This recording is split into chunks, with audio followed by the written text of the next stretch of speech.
रूस यूक्रेन युद्ध के मैदान से। आपको बता दें बड़ी खबर, पुतिन के मॉस्को लौटते ही यूक्रेन पर बड़ा हमला हो गया। यूक्रेन पर साल का सबसे बड़ा हवाई हमला कर दिया गया है। बहुत बड़ी खबर है ये। पुतिन अपने मुल्क लौटते ही यूक्रेन पर बड़ा अटैक किया गया। यूक्रेन की राजधानी कीव के रेलवे स्टेशन को निशाना बनाया गया है।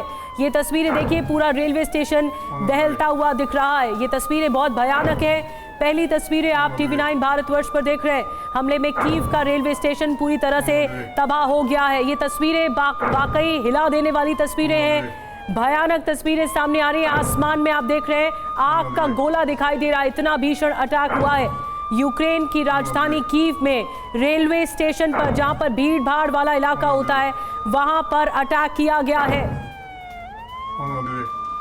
और कीव से एक और बड़ी खबर है। यूक्रेन की राजधानी कीव पर ताबड़तोड़ हमले हुए हैं रूस की तरफ से। कीव के पास फास्टोव में रेलवे स्टेशन तबाह हो गया। फास्टोव स्टेशन पर यूरोप से होती है सप्लाई। हमले में ATB सुपरमार्केट में आग लग गई। ये देखिए आप, कीव के आसपास के कई इलाकों पर हमला। तो ये तस्वीरें आपके सामने। सबसे पहले TV9 पर कीव पर यूक्रेन की राजधानी पर एक और बड़ा हमला। और कीव के पास फास्टोव में रेलवे स्टेशन है, वहां पर ये देखिए आप धमाके की तस्वीर। फास्टोव स्टेशन पर यूरोप से सप्लाई होती है। पूरा इलाका बर्बाद हो गया है।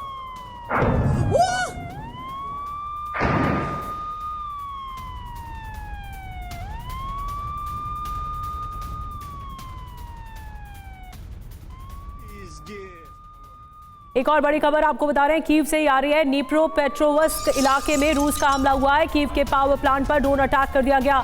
9 Tu-95 बॉम्बर से रूस का अटैक हुआ है। 3 Tu-160 बॉम्बर से हमला किया गया। देखिए 3 तस्वीरें, विध्वंसक तस्वीरें सामने आ रही हैं। एक बड़ा हमला कर दिया गया है यूक्रेन पर। रूस की तरफ से स्ट्रैटेजिकली वार किया गया है। यूक्रेन पर साल का सबसे बड़ा हवाई हमला बताया जा रहा है। ये हमले में ATB सुपरमार्केट में आग लग गई है। कीव के नीप्रोपेट्रोवस्क में भी हमला किया गया। 3 बड़ी खबरें, 3 ब्रेकिंग न्यूज़ इस वक्त हम आपको बता रहे हैं। और कैसे पुतिन भारत दौरे पर थे और अब पुतिन के मुल्क लौटते ही वापस लौटते ही ये बड़ा अटैक हो गया है। और ये साल का सबसे बड़ा अटैक दिसंबर में माना जा रहा है।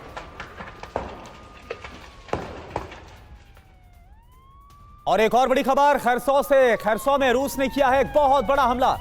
यहां पर थर्मल पावर प्लांट पर मिसाइल से हमला किया। यह खबर आपको दिखाएं, लेकिन इससे पहले एक बहुत बड़ी खबर आ रही है, क्योंकि रूस ने एक साथ यूक्रेन के कई शहरों को दहला दिया है। एक साथ हाल फिलहाल का ये बहुत बड़ा हमला, ये इस वक्त की बहुत बड़ी खबर आ रही है।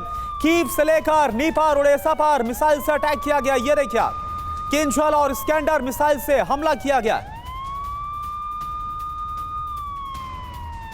ये तस्वीरें इस वक्त आपको दिखा रहे हैं कई शहरों को। राजधानी कीव के अलावा कई शहर हैं जिन्हें दहला के रख दिया है। नीपर से लेकर ओडेसा पर मिसाइल से हमला किया गया है।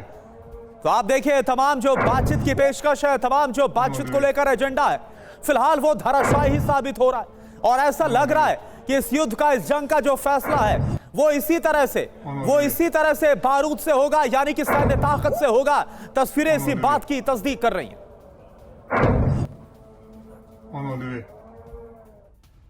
एक और बड़ी खबर खेरसोन से आ रही है। रूस का बड़ा हमला हुआ है। खेरसोन में थर्मल पावर प्लांट पर मिसाइल अटैक हुआ है। हमले में पूरी तरह तबाह हो गया ये पूरा प्लांट। ये देखिए खेरसोन की तस्वीरें आपको दिखा रहे हैं हम। और किंजल और स्कंदर मिसाइल से अटैक किया गया। एक साथ कई शहरों को निशाना बनाया गया है। न सिर्फ कीव बल्कि खेरसोन या फिर बाकी इलाके भी जो ऐसे हैं वो बड़े धमाकों से दहल गए। 2 बड़ी खबरें आपको दिखा रहे हैं। देखिए कीव हुआ, नीपर हुआ, इसके अलावा यहाँ पर खेरसोन हुआ। थर्मल पावर प्लांट को निशाना बनाया गया। यूक्रेन के कई शहरों पर एक साथ मल्टीपल अटैक किए गए हैं।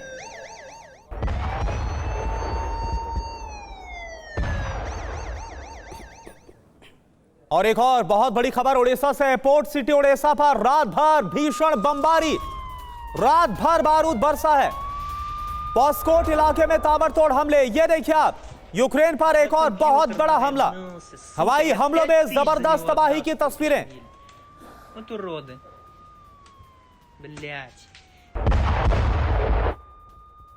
और एक और बड़ी खबर है, यूक्रेन के होलियाई पोल में भीषण अटैक हुआ और इस बीच ये देखिए आप 3 तस्वीरें। इस खबर का हम रुख करें, लेकिन ये 3 तस्वीरें आपको देखना चाहिए क्योंकि रूस ने एक साथ कई शहरों को दहला कर रख दिया है।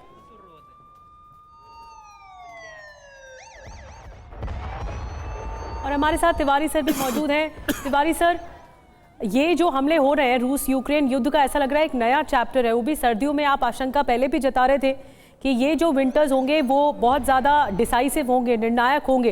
क्या ऐसा लग रहा है कि जो रूस का ये ताज़ा अटैक है वो स्ट्रैटेजी का हिस्सा है और अब कब्जे की लड़ाई तेज़ हो गई है?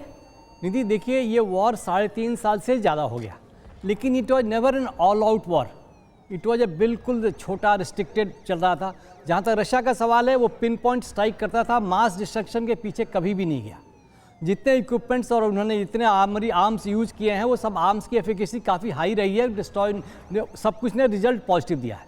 ये इंडिकेशन पुतिन ने यूरोप को भी दिया था कि अभी तक हमारी लड़ाई सिर्फ केंद्रित है कुछ बिंदुओं पर, लेकिन मास डिस्ट्रक्शन नहीं कर रहे हैं, तो यूरोप को बीच में नहीं आना चाहिए। अब करीब 1.5 दिन के लिए पुतिन वहाँ से बाहर थे। इस बीच यूक्रेन ने क्या किया? यूक्रेन ने अपने साथ जितने ड्रोन से कई थर्मल पावर, कई न्यूक्लियर प्लांट, सब जगह स्ट्राइक करने की कोशिश की। तो अभी तक हम देखते आ रहे हैं कि रशिया कभी भी स्ट्राइक अपनी तरफ से नहीं करता। रशिया हमेशा रिएक्ट करता है, एक एक्शन का रिएक्ट करता है, और रिएक्शन इतना तगड़ा होता है कि यूक्रेन बहुत पीछे खिंचा जाता है। अब ये जो स्ट्राइक है, ये बहुत तगड़ी स्ट्राइक है और रशिया अब मेरे ख्याल से पीछे हटेगा नहीं, बिकॉज ट्रंप भी परेशान हो चुके हैं, जेलेंस्की उसकी बात नहीं सुन रहा। तो उसको निगोशिएशन टेबल पर लाने के लिए एक मास डिस्ट्रक्शन अत्यंत आवश्यक है, जो रूस कभी भी इसके पक्ष में नहीं था। लेकिन अब मजबूरी होगी, और समय दूर नहीं है कि जब अगर कीव में डिस्ट्रक्शन शुरू हो जाएगा तो वहाँ की जनता रोड पर आएगी और जेलेंस्की को विवश करेगी कि आप वॉर रोकिए। अब जेलेंस्की जो पपलू बने हुए हैं, अमेरिका के जो अपोजिशन पार्टी और कुछ लीडर्स यूरोप के हैं कि जो आर्म्स लॉबी से पैसे खा रहे हैं, उनके हाथ में पपलू बन के ये अपने आप अटैक चालू रख रहे हैं। ये हमेशा यूक्रेन का कितना बड़ा नुकसान हो रहा है उनको समझ में तो अवश्य आ रहा है, लेकिन जनता क्यों नहीं समझ में रही है, एक बहुत बड़ा कारण है क्यों नहीं आ रही है। समय दूर नहीं है जब यानी कि तिवारी सर, आपको ऐसा लग रहा है कि इन हमलों से परेशान होकर, इस तबाही से परेशान होकर यूक्रेन की जनता ही जेलेंस्की पर दबाव डालेगी। एक और बड़ी खबर, रूस का सबसे बड़ा हमला, मिसाइलों का इस्तेमाल किया गया और इसको लेकर क्या है पूरी इंफॉर्मेशन ग्राफिक्स के जरिए आपको बता रहे, क्योंकि बीते 24 घंटे में यूक्रेन को दहला दिया गया और हमलों को कैसे अंजाम दिया गया, किन हथियारों का इस्तेमाल किया गया, ये इस वक्त आपको दिखा रहे हैं। किंजल मिसाइल, ये वो मिसाइलें हैं, शक्तिशाली वेपन जिनका इस्तेमाल किया गया। इसके अलावा इस्कैंडर मिसाइल, कैलिबर मिसाइल और KH-101 मिसाइल से रूस ने यूक्रेन को दहला दिया है, भारी नुकसान पहुंचा है। ड्रोन का इस्तेमाल भी हुआ है, 150 गेरान 2 जो ड्रोन है उनका इस्तेमाल किया गया। बॉम्बर्स का इस्तेमाल, Tu-95 बेहद शक्तिशाली और Tu-160 बॉम्बर। यही वजह है कि इस हमले को हाल फिलहाल का अभी तक का सबसे बड़ा हमला कहा जा रहा है। संजय सोई सर, यहां तो ऐसा लगता है कि सिर्फ जो बातचीत के लिए जो पेशकश है या फिर शांति का जो एजेंडा है वो सिर्फ तैयार होता है, डेडलाइन सिर्फ दी जाती है, लेकिन फ्रंटलाइन में क्या हो रहा है वहां तो सिर्फ बारूद बरस रहा है, वहां कोई सॉल्यूशन नजर नहीं आ रहा। बिल्कुल करुणा, देखो ऐसा है कि कोशिश बहुत की ट्रंप ने की, पुतिन भी तैयार थे शांति के लिए, जेलेंस्की नहीं मान रहे थे, जैसे air marshal OP Tiwari sir कह रहे थे।